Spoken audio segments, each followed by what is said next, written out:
Welcome to Market Matters. I'm Charlotte Chong, joined by Nadia Hassan. Company in the news today, AirAsia Bhd. Is it your favorite company?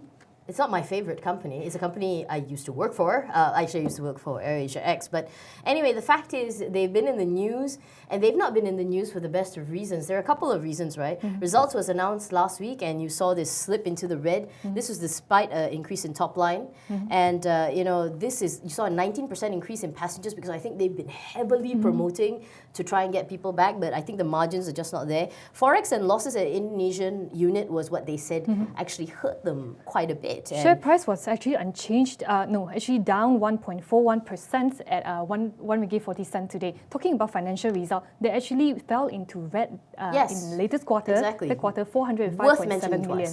Definitely. Yeah. So the fact is, you had the other thing that came up today. There was a report for the tragic crash of QZ 8501. The Indonesian National Transportation Safety Committee came up with their final report. And it depends on which media you want to talk about. CNN, because this just makes them all hard, these kind of stories. The fact is they do pin it a lot on pilot error. And from reading everybody else, it does seem to be general consensus that the pilots just didn't know how to deal with the situation. Actually, I was looking at one of the reports by, I think it was Reuters, and the head investigators said that what the captain was doing was not in line with what the co-pilot was doing, which is really confusing. And really concerning. Exactly, it's damaging the report. Yeah, exactly. Now, Tan Sri Tony actually came out and explained. They say that the airline would not leave any stone unturned. And I Googled it up. This idiom actually means to do everything possible to find something to solve the problem. Yeah, so I don't know if he used it the right way, because if you want to read the actual quote, he says, leave no stone unturned and make sure that everybody learns from this incident. I think he just... Okay, not my way to put words in Tony's mouth, but yeah, I think what he means is they're going to try and make sure that this never happens again. Now, there was no indication of bad weather, which is a lot of people thought. And then there's the other thing before we sort of finish up today, and we saw that it was pandemonium. 13 pilots apparently all called in sick. I think they all went to the same restaurant or something and got food poisoning. And it actually sort of disrupted everything. But there's more sinister whisperings where they say that, look, because you're not unionized, this is their idea of a strike. But Tony has poo-pooed and said, stop gossiping like girls and say it's a strike. It's not. It's just rostering. I mean, what do you feel about unions in general? Unions, basically you combine everybody's strength, all the employees' strength, like represent the employees and say something that is not fair in the organization.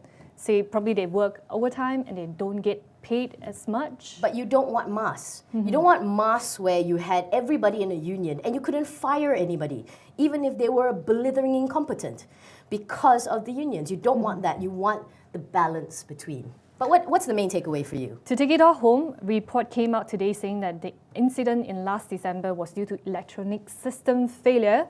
And Tan Sri Tony Fernandez actually came out and explained that he will leave no stone to unturned. Third Q profit from last week was not pretty as well, fell into red. Gearing level increased to 2.98 from 2.21 in June this year. Now let's move on to Insider Asia's stock of the day. Yay. We have Yoong Onn Corp Bhd, and this company actually is the largest manufacturers and distributors of home linen products in Malaysia. The stock closed unchanged today at 99 cents.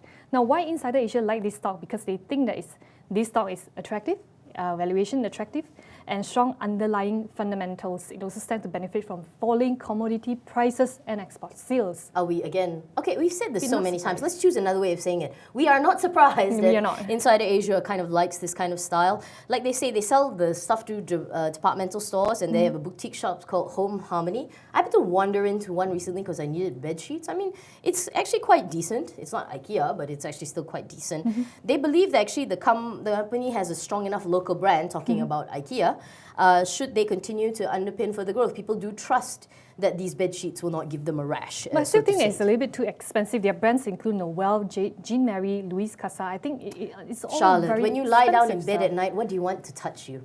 Something My soft. pillow. Exactly. Something nice and soft. Now, the product is actually available in 16 retail outlets, like what you say, Home Harmonies. Yeah, so revenue for them grew steadily. They did have, though, a little bit of hiccup, as you can see by the earnings. I think GST actually did affect them quite badly, and Insider Asia, pull some punches. They say we do recognize that, but they do think that it gained, after the impact from GST and people stopped buying sheets or whatever, sort of moderated, and they still think valuations are still there for them. It still hits their nice spot. PE of 8.53 times. They think that's a nice little balance, and about 0.96 times price to book value. Now, just to give a little bit more figures, YOCB, Yoong Onn, sitting on a net cash of 19 million ringgit or 11.9 cents per share, which is about 20.6% of its market cap. And the other thing is dividends, isn't it?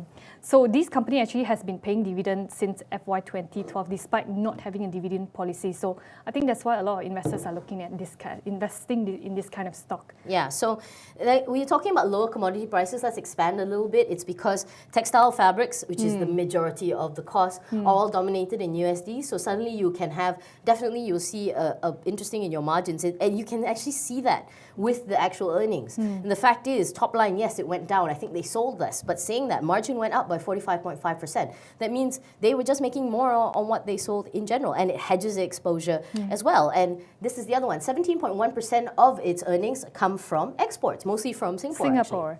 Now, to take it all home, Insider Asia likes the stock because they think it's attractive in terms of valuation, strong underlying fundamentals, traded 8.53 times PE with price to book value of 0.96 times. It has been paying dividends since FY 2012 despite not having a dividend policy. Thank you for watching Market Matters. I'm Charlotte Chong, joined by Nadia Hassan. If you want to know more about stocks that we've been discussing, please go and visit www.theedgemarkets.com or pick up a physical copy of The Edge Financial Daily or The Edge Weekly. Good luck and good night.